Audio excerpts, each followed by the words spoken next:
Baik, assalamualaikum warahmatullahi wabarakatuh. Selamat pagi semuanya. Kali ini kita masih melanjutkan materi tentang keselamatan pasien. Dan sebelumnya saya mohon maaf, materi kali ini saya sampaikan dalam bentuk daring dikarenakan saya ada kegiatan di luar daerah. Nah, pada pagi hari ini kita akan membahas tentang keselamatan pasien. Nah, kalau kita membahas tentang keselamatan pasien, ya kita harus mengetahui dulu sejarah keselamatan pasien dan asal-usul budaya menyalahkan itu sendiri. Nah, kalau menurut Immanuel, kesadaran bahwa kejadian buruk sering terjadi karena kerusakan sistem, bukan hanya karena ketidakmampuan individu yang mendorong perubahan tersebut. Nah, penggunaan jenis kesalahan ini memiliki efek toksik atau racun. Nah, praktisi jarang mengungkapkan kesalahan dan pasien dan supervisor sering disimpan dalam kegelapan.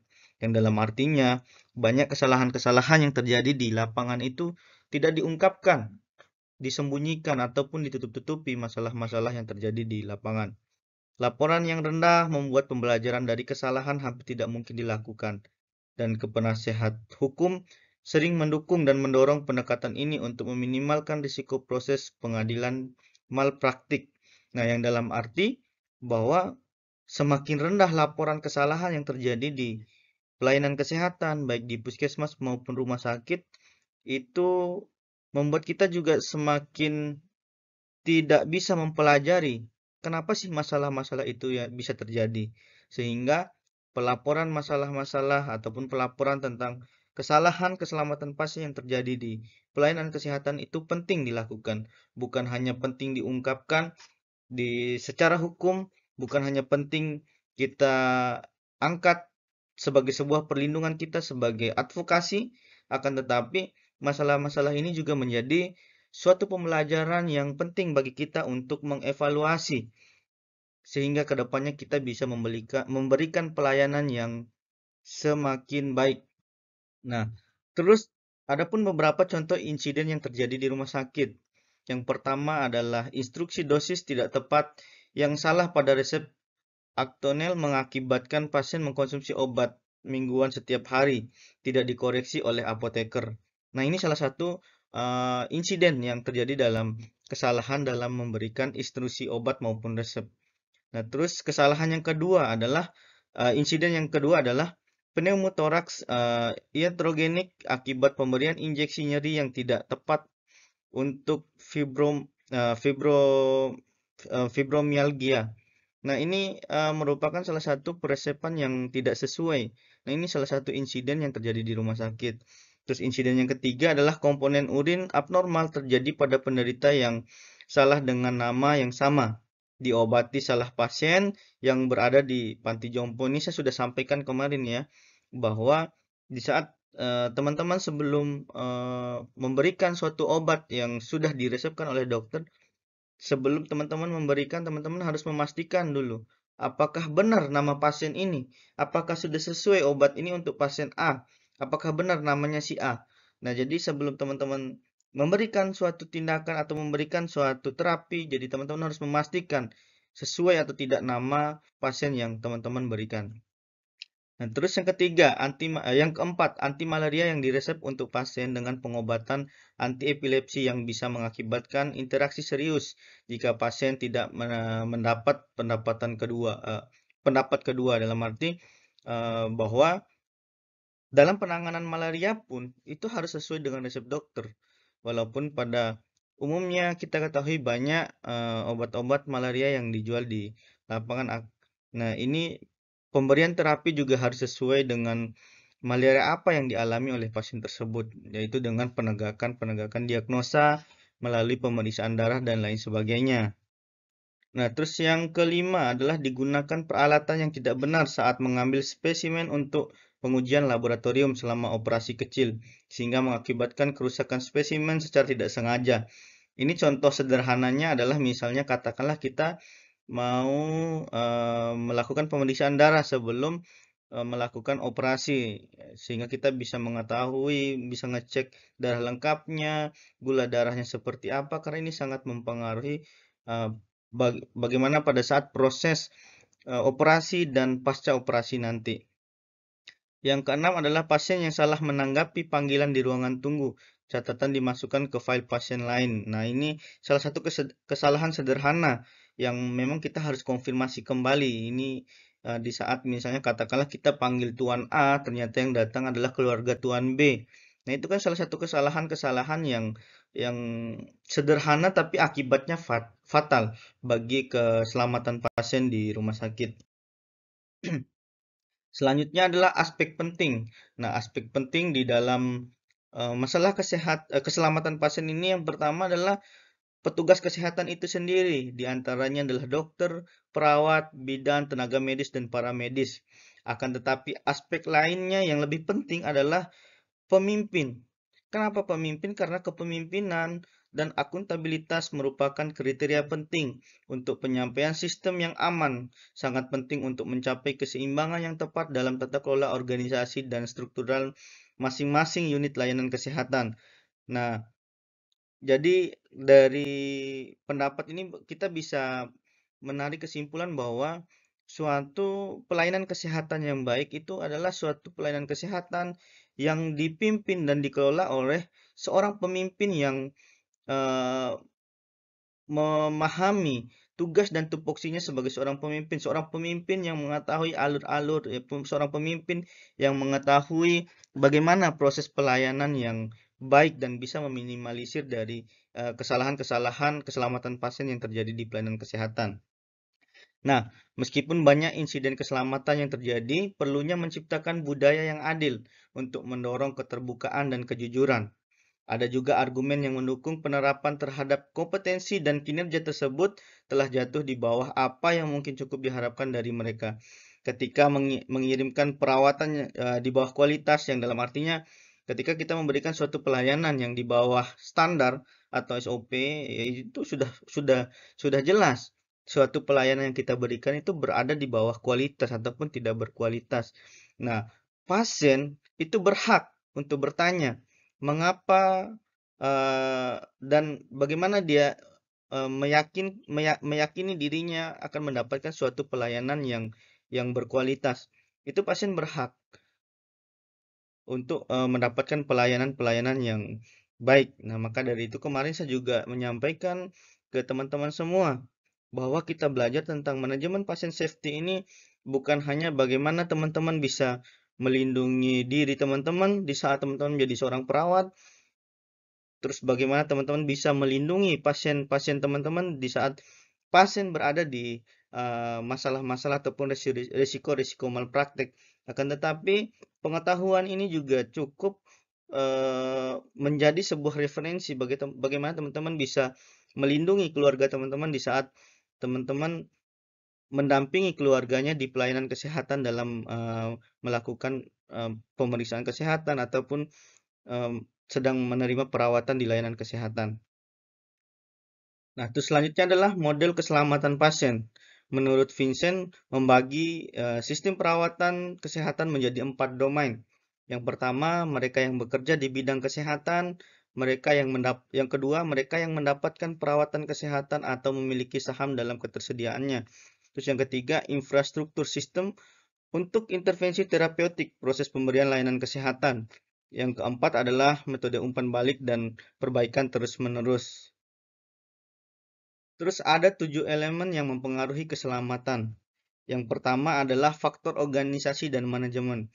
Nah, kenapa faktor organisasi dan manajemen ini menjadi salah satu faktor dan organisasi yang penting? Yang dalam arti bahwa bagaimana suatu layanan kesehatan itu melakukan tata kelola di dalam memberikan pelayanan kesehatan itu sangat penting. Tata kelola ataupun manajemen yang sesuai dengan tupoksi, sesuai dengan SOP. Jangan sampai orang yang memiliki tugas sebagai seorang perawat memberikan pelayanan yang seharusnya dilakukan oleh bidan itu tidak sesuai, ataupun seorang perawat yang seharusnya hanya menjalankan suatu tindakan yang berdasarkan delegasi tugas dari dokter, perawat memberikan resep yang tidak sesuai dengan apa yang diresepkan oleh dokter itu salah satu bentuk tata kelola ataupun organisasi manajemen yang tidak baik.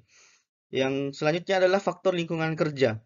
Nah, faktor lingkungan kerja yang sehat, lingkungan kerja yang kondusif, ini juga mempengaruhi bagaimana eh, elemen-elemen ini mempengaruhi keselamatan dari petugas itu sendiri maupun daripada pasien yang menerima eh, pelayanan kesehatan yang kita berikan.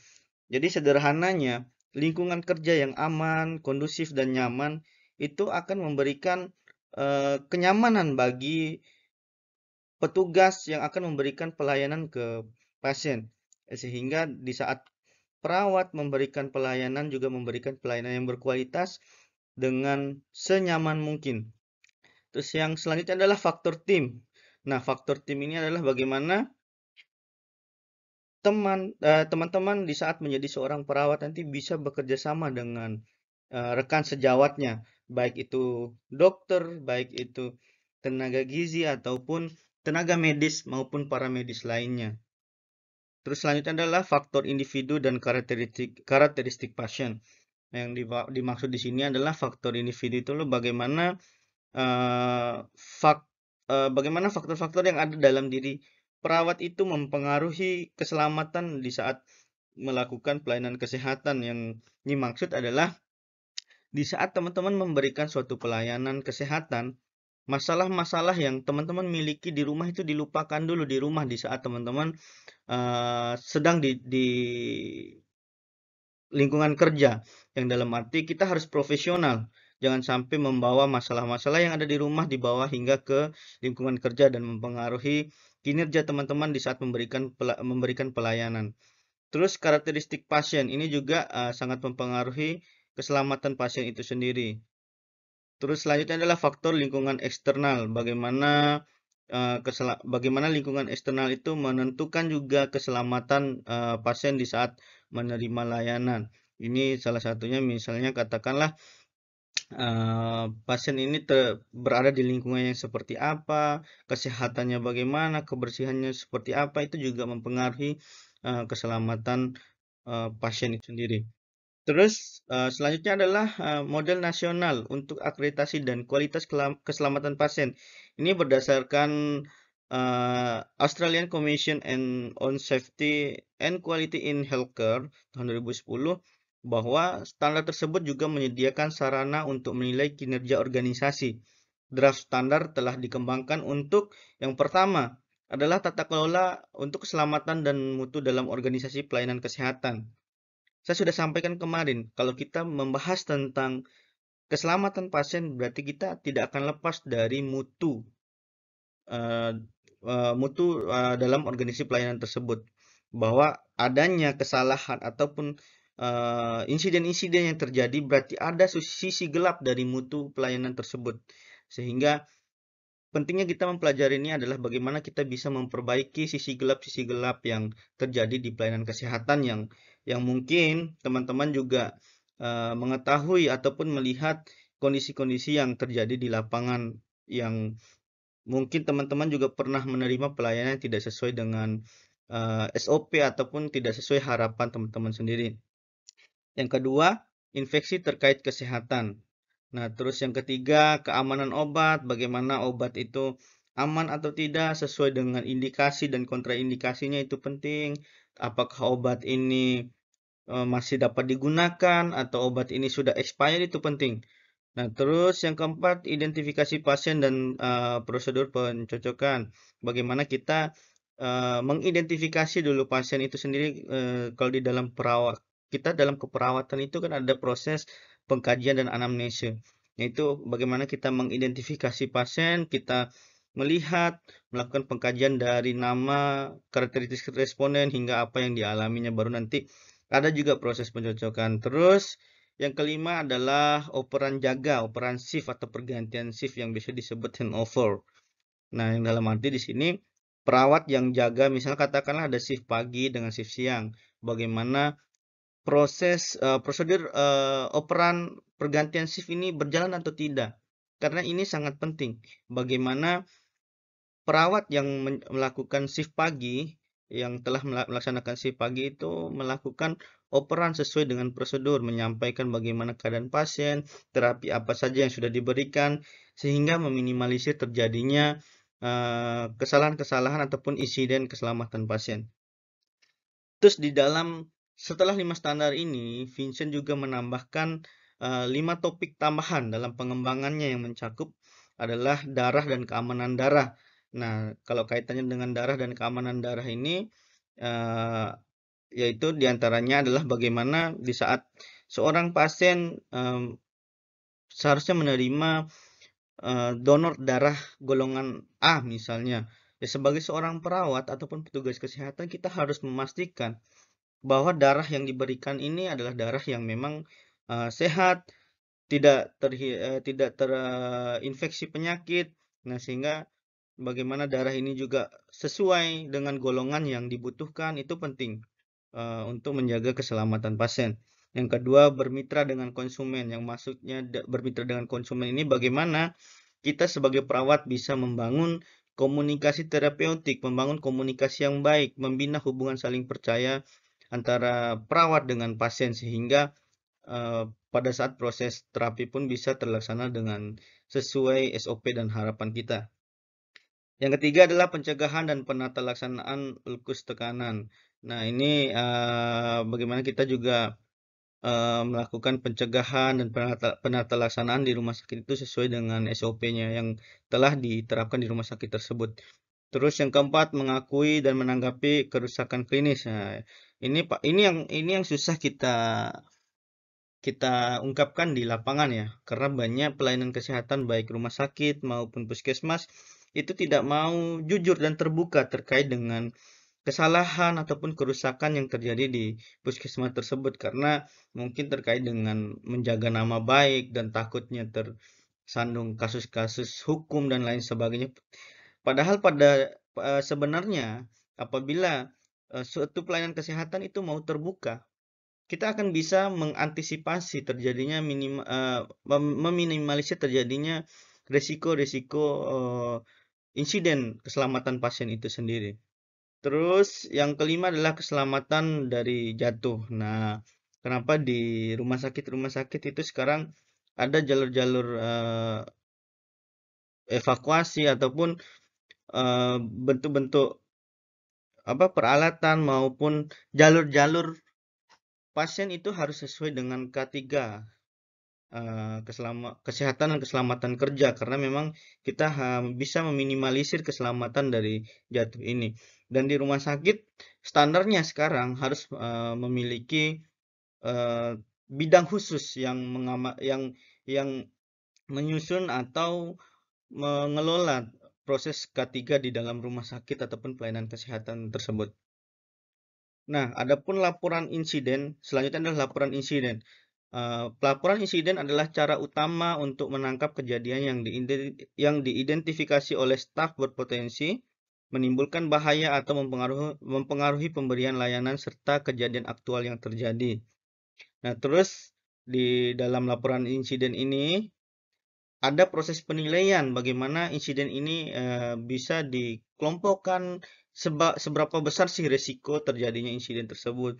Adapun skor risikonya, setiap kejadian dinilai untuk mencerminkan konsekuensi dari kejadian tersebut dan kemungkinan hal tersebut dapat terjadi lagi untuk menghasilkan skor risiko itu di antara 1 dan 25. Jadi rentangnya dalam pemberian skor itu adalah angka 1 sampai 25. Semakin tinggi nilai, semakin besar tingkat risiko yang dinilai. Nah, adapun tujuan dari laporan insiden ini adalah sistem pelaporan yang efektif adalah agar jumlah laporan terus meningkat, namun tingkat keparahan risiko yang dilaporkan semakin menurun. Nah, hal ini menunjukkan bahwa staf sadar akan risiko dan berisiko untuk membuat kerusakan dalam pelayanan kesehatan. Selanjutnya adalah investigasi insiden atau analisis akar penyebab. Nah, kalau teman-teman tahu di rumah sakit ataupun pelayanan kesehatan tuh ada beberapa insiden yang terjadi. Setelah insiden itu terjadi, penting kita melakukan analisis akar penyebab atau investigasi insiden. Nah, ketika terjadi kesalahan atau jika sebuah tren dalam pelaporan diidentifikasi, terlepas dari apakah ada kerusakan, penyelidikan yang disebut root cause analysis dapat dilakukan. Ini adalah teknik investigasi terstruktur dan memberi kesempatan untuk melihat fakta kejadian yang terjadi dan untuk mengetahui mengapa bekerja dengan tim atau staf yang terlibat untuk memastikan semua aspek kejadian ditangkap. Nah, intinya dalam investigasi insiden ini adalah bagaimana kita mencari tahu ataupun kita menggali apa sih akar akar masalah atau penyebab dari suatu insiden yang terjadi ini. Katakanlah misal terjadi suatu kasus di mana pasien mengalami shock hipovolemik akibat salah pemberian obat. Nah, misalnya kita sudah tahu nih bahwa masalahnya dia adalah terjadi shock hipovolemik. Nah, kita cari tahu kenapa dia bisa mengalami ini. Nah, setelah kita menggali, mencari informasi, mencocokkan data, oh ternyata ini ada kesalahan pemberian obat. Kenapa bisa kesalahan pemberian obat? Kita gali terus sehingga kita mendapat akar masalahnya. Nah, itulah fungsi dari investigasi insiden ataupun analisis akar penyebab. Nah, terus selanjutnya adalah perencanaan darurat. Nah, sebagai bagian dari peran manajemen risiko yang lebih luas, tim juga mengelola fungsi perencanaan darurat. Tujuan perencanaan darurat adalah memastikan bahwa semua tim dan layanan kami memiliki rencana kesinambungan bisnis untuk mengurangi gangguan layanan jika terjadi insiden besar. Nah, pada dasarnya di dalam pelayanan kesehatan itu, baik pelayanan kesehatan yang diberikan puskesmas, rumah sakit, ataupun rumah sakit umum daerah ataupun rumah sakit swasta, di dalam pelayanan kesehatan itu ada sektor bisnis.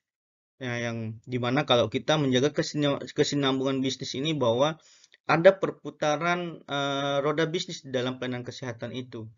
Nah, sehingga pelayanan yang diberikan itu bisa kita jaga kualitasnya sehingga pelayanan yang diberikan merupakan pelayanan yang berkualitas karena memang bagaimana sebagai seorang pemberi pelayanan bahwa pasien ataupun konsumen merupakan tujuan utama dalam pemberian pelayanan. Nah, tujuannya adalah untuk menjaga agar layanan tetap berjalan sejauh mungkin dan juga membantu kami untuk membantu pasien tetap aman. Teman-teman bisa melakukan absensi pada link berikut yang terdapat di dalam video ini. Nah, saya berikan waktu nanti sekitar 30-40 menit untuk melakukan absensi. Nah, terus terima kasih. Demikian materi yang saya sampaikan. Ada satu motivasi yang saya bisa berikan untuk teman-teman. Hiduplah dan lakukan kebaikan hari ini seakan engkau akan mati esok. Demikian. Assalamualaikum warahmatullahi wabarakatuh. Selamat siang semuanya. Terima kasih. Sukses dan semangat belajar.